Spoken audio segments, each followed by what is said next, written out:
जी, आइए अब अगला प्रश्न शामिल करते हैं। इसके बाद जो हम अगली क्वेरी इंक्लूड करेंगे ये कोलकाता से है, अमित चक्रवर्ती साहब की तरफ से है और इन्होंने जानना चाहा कि इनको इनफैक्ट ऑलरेडी एक रनिंग लोन है और एक एडिशनल लोन की रिक्वायरमेंट है। इनका एक पर्सनल लोन चल रहा है जिसकी EMI 7500 जा रही है पर मंथ। अब इनको एक 15 लाख के एडिशनल होम लोन की रिक्वायरमेंट है।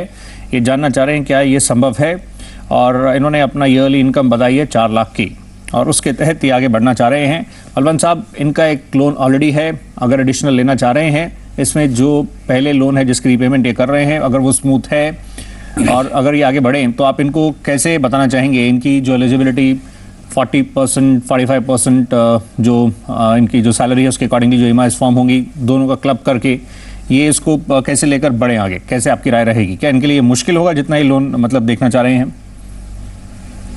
देखिए, आपको फ्रेश लोन कितना मिलेगा वो डिपेंड करता है। अगर आपका कोई एग्जिस्टिंग लोन है उसका कितना टेन्योर बाकी है और आप उसकी कितनी EMI पेमेंट कर रहे हैं। अब जैसे इनका जैसे 4 लाख का इनकम है और 7,500 का एग्जिस्टिंग लोन है, तो 4 लाख के बेसिस पे उनको 14,400 तक का बैंक प्रिज्यूम करती है कि ये अपना यूज कर सकते हैं पैसा कोई भी लोन सर्विस करने के लिए। तो उस 14,400 में से आप 7,500 जो एग्जिस्टिंग है वो EMI निकाल दीजिए तो 6,009 के आसपास बचता है।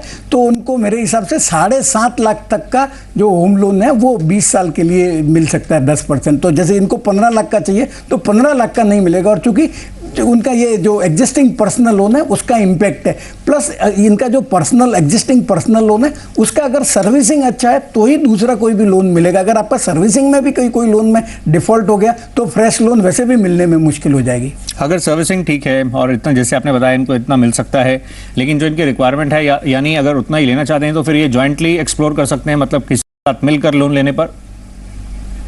हाँ सौरभ जी, ये आपने सही बात बताई कि अगर आप सिंगल एप्लीकेशन करते हैं तो जो लेंडर है वो आपकी ही इनकम कंसिडर करता है। अगर आप किसी और दूसरे जैसे अर्निंग स्पाउस है आपका, आपके पेरेंट्स है, आपके बच्चे हैं, अगर उनको आप ज्वाइन कर सकते हैं तो वो जो इनकम पूल हो जाती है दोनों की, तो और फिर जो बैंक जो आपकी एलिजिबिलिटी है, जो टेन्योर है और अमाउंट एलिजिबिलिटी है वो दोनों बढ़ सकता है। तो मेरा सुझाव रहेगा कि वो और इनके अगर कोई अर्निंग मेंबर हो जो एलिजिबल है, जैसे स्पाउस है, पेरेंट्स है, बच्चे हैं, वो अगर जॉइंट को बोरोवर हो जाएंगे तो उनकी एलिजिबिलिटी बढ़ जाएगी। तो हो सकता है 15 लाख का लोन चाहिए वो मिल जाएगा इनको।